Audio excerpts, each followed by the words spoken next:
Welcome to subscribers of target 100 mathematics. और जिन्होंने अभी तक सब्सक्राइब नहीं किया है वो जल्दी से सब्सक्राइब कर लें। हाँ जी, 10th क्लास, आइए स्टार्ट करते हैं चैप्टर नंबर 5, समांतर श्रेणियां। ये बिल्कुल इजी चैप्टर है। देखिए, समांतर श्रेणी का क्या मतलब होता है।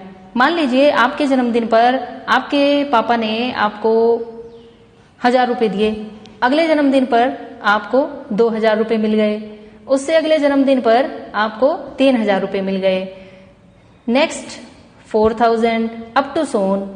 ठीक है, आपकी गुल्लक का मनी तो बढ़ता ही जा रहा है ना, और एक खास तरीके से बढ़ता जा रहा है। हर बार आपको पिछली बार से 1000 रुपए ज्यादा मिल रहे हैं, है ना। लेकिन आप तो टॉफी बांट ही नहीं पा रहे हैं। जब तक स्कूल ओपन नहीं होंगे तब तक आप अपनी क्लास में टॉफी कैसे बांटेंगे। तो हम ये उम्मीद करते हैं कि आप जल्दी से जल्दी अपनी क्लास में अपने जन्मदिन की टॉफी बांटें। देखिए, इन संख्याओं की क्या खास बात है। अगर आपने पहले वाली संख्या में 1000 जोड़ दिया तो आपके पास 2000 आ जाएगा, 2000 में 1000 जोड़ेंगे तो 3000 आ जाएगा। इसी प्रकार आगे 4000 मिल जाएगा आपको। सेकेंड एग्जाम्पल देखिए, ये आपके पास एक सीढ़ी है। मान लीजिए इसकी लंबाई 52 सेंटीमीटर है, फिर 50 सेंटीमीटर, उसके बाद 48, फिर 46। तो अब इन नंबर्स में 2 सेंटीमीटर कम होते जा रहे हैं। ठीक है, ये एक खास तरीके का पैटर्न फॉलो कर रहे हैं। ये एग्जाम्पल देखिए, 1 2 3 4 5। इसमें क्या खास बात है, हर नंबर अपने पहले वाले नंबर से एक ज्यादा होता जा रहा है। इस पार्ट में क्या खास बात है, इस पार्ट में आपके सारे नंबर सेम है। एक और एग्जाम्पल देखिए, -3 -2 -1 0 1। -3 में आप क्या जोड़ेंगे कि -2 आए। ये देखिए, -3 + 1 अगर कर दिया जाए तो आपका -2 आ जाएगा। ठीक है, -2 में फिर आगे आप एक और जोड़ देंगे तो -1 आ जाएगा। -1 में फिर से आपने एक जोड़ दिया तो 0 आ जाएगा। 0 में अगर आपने फिर +1 कर दिया तो 1 आ जाएगा। इट मीन्स हर बार आपका एक खास नंबर ऐड होता जा रहा है तो आपको अगला नंबर मिलता चला जा रहा है। और ये जो नंबर्स होते हैं, इन नंबर्स को, हर नंबर को पद कहा जाता है। और जिस समांतर श्रेणी का हमें आखिरी पद पता होता है उसे हम परिमित समांतर श्रेणी बोलते हैं, और जिस समांतर श्रेणी का हमें आखिरी पद नहीं पता होता उसे हम अपरिमित समांतर श्रेणी बोलते हैं, क्योंकि हमें इसकी आखिरी टर्म नहीं पता। समांतर श्रेणी को इंग्लिश में अरिथमेटिक प्रोग्रेशन बोला जाता है और शॉर्ट फॉर्म में एपी लिखा जाता है। अरिथमेटिक का ए और प्रोग्रेशन का पी, ये आपका एपी बन गया। तो अब अरिथमेटिक प्रोग्रेशन मतलब एपी की क्या परिभाषा बन गई, संख्याओं की ऐसी सूची जिसमें प्रत्येक पद अपने से पहले वाले पद में एक निश्चित संख्या जोड़ने से आता है, उसे हम एपी कहते हैं। ओके, आइए अब देखते हैं exercise 5.1 first question first part. इसमें आपको ये कहा गया है, पहले किलोमीटर के लिए आपको 15 रुपए देने हैं, उससे अगले किलोमीटर के लिए आपको 8 रुपए एक्स्ट्रा देने हैं, यानी 15 + 8। फिर आप 1 किलोमीटर और अगर आपको आगे जाना है तो आपको जितने पैसे आपने पहले दिए उसमें 8 रुपए और जोड़ने पड़ेंगे, तब आपका 3 किलोमीटर तक का किराया बन जाएगा। अगर आप और भी आगे जाना चाहते हैं तो 15 + 8 + 8 + 8। तो आपके पास ये क्या सूची बन जाएगी, 15 में अगर आप 8 जोड़ेंगे तो ये क्या बन जाएगा, 23। फिर से आप इसमें 8 जोड़ेंगे तो 31, एक और 8 इसमें अगर आपने जोड़ दिया तो 39। ठीक है, अप टू सोन।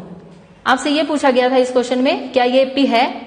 देखिए, 15 में आपने 8 जोड़ा 23 में फिर से 8 जोड़ा 31 में फिर आपने 8 जोड़ दिया तो 39 आ गया। इट मीन्स ये वाला नंबर आपका सेम है। इस नंबर का एक नाम होता है सार्व अंतर, और इसको शॉर्ट फॉर्म में डी से दिखाते हैं। ठीक है, जो फर्स्ट टर्म होती है उसे हम ए से या फिर T1 से डिनोट कर सकते हैं। ठीक है, अब क्योंकि डी की वैल्यू 8 हो गई अतः यह एपी है। अब सेकंड पार्ट देखिए, सेकंड पार्ट में आपसे ये कहा गया है कि एक बेलन के अंदर कुछ हवा भरी हुई है और आप उसे पंप की हेल्प से बाहर निकाल रहे हैं। और उस पंप की क्या खास बात है, बेलन में जितनी हवा होती है वो उस हवा का 1/4 पार्ट बाहर निकाल देता है। तो देखिए इस क्वेश्चन को कैसे करेंगे। माना बेलन में हवा की मात्रा x यूनिट, क्योंकि हमें अभी स्टार्टिंग में नहीं पता है कि बेलन में कितनी हवा भरी हुई है। पहले बेलन में जितनी हवा थी उसका 1/4 पार्ट बाहर चला गया, तो इट मीन्स x घटा x/4। अब आप 4 यहां लघुत्तम लेंगे, 4 एकम 4, आप डायरेक्ट मल्टीप्लाई कर दीजिए। 4 एकम 4, 4 में से आपको माइनस करना है 1, 3 बटे 4। जब दूसरी बार पंप का यूज किया गया तो उसने क्या किया, जितनी हवा प्रेजेंट थी उसका 1/4 भाग फिर से पंप ने सिलेंडर में से हवा को बाहर निकाल दिया। तो अब देखिए 3x/4 तो पहले आपके बेलन में हवा थी और 3x/4 का 1/4 भाग पंप से बाहर निकाल दिया गया। इट मीन्स माइनस करना पड़ेगा आपको। अब बताइए 3x और 1 की गुणा 3x, 4 चौके 16, 4 और 16 का कितना लघुत्तम आएगा 16। 4 से आप इसे भाग करेंगे, 4 चौके 16, 4 आया, 4 तिये 12, 12x माइनस 16 से 16 को आप भाग करेंगे 1 ही आएगा। ये जो 3x है ये एज इट इज, 12 में से 3 गए 9x/16। तो अब आपकी सूची क्या बन जाएगी, पहली टर्म x, दूसरी 3x/4, तीसरी 9x/16। ये आपकी सूची बन गई। अब हमें ये चेक करना है कि क्या ये एक एपी है।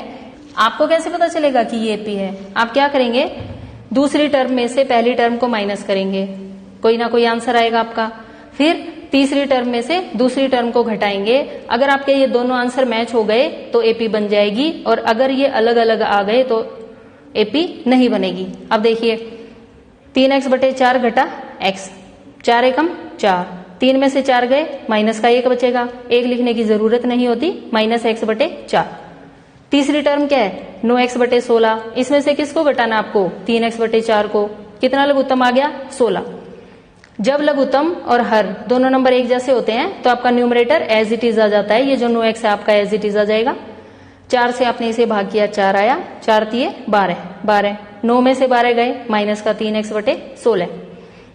अतः यह सूची एपी नहीं है। क्यों, क्योंकि आपके ये दोनों अंतर मैच नहीं हुए। अगर ये एक जैसे आ जाते तब ये आपकी एपी बन जाती। थर्ड पार्ट देखिए, आपसे ये कहा गया है कि 1 मीटर कुआं खोदने का खर्च 150 रुपए है, और उसके बाद हर अगले मीटर के ऊपर आपका खर्चा 50 रुपए बढ़ता चला जा रहा है। देखिए 1 मीटर कुआं खोदने का खर्च 150 रुपए, आपने अगले मीटर और कुआं खोदा, 2 मीटर कुआं खोदने का खर्च 150 में आप 50 जोड़ देंगे 200 रुपए, फिर 3 मीटर में 50 रुपए और बढ़ गए 250 रुपए। आपकी सूची क्या बन गई 150, 200, 250, 300 अप टू 100। 150 में आप कितना जोड़े कि आपका अगला नंबर आ जाए 50, फिर 200 के लिए फिर आपका 50 मिला, फिर नेक्स्ट फिर आपको 50 मिला। ये जो डी है, ये डी की वैल्यू हर जगह आपकी एक जैसी आई, क्योंकि डी आपका सेम है। डी की वैल्यू कितनी है 50 है, अतः यह एपी है। फोर्थ पार्ट देखिए, इसमें आपसे ये कहा गया है कि अकाउंट में 10,000 रुपए हैं और वो 8% की दर है, और आपको मिश्र धन की सूची बनानी है और ये बताना है कि क्या ये एपी बनेगी या नहीं बनेगी। मिश्र धन का ये फॉर्मूला तो आपको आता ही होगा, मूलधन ब्रैकेट 1 जमा दर बटे 100, और जो घात होती है वो किसकी होती है समय की। देखिए पहले आपने खाते में 10,000 रुपए जमा कराए, 1 साल के बाद उसमें 8% की दर से वो चक्रवर्ती ब्याज लगा, 1 जमा 8 बटे 100, दर 8 है, समय 1 है, 100 एकम 100, 100 में 8 जोड़े 108 बटे 100, ठीक है। 2 साल के बाद आपका मिश्र धन ये हो जाएगा 10,000 ब्रैकेट 1 जमा 8 बटे 100, घात कितनी हो गई 2, 100 एकम 100, 100 में 8 जोड़ा 108, 108 बटे 100 को आप कितनी बार लिखेंगे जितनी घात है, आपने इसे 2 बार लिख दिया।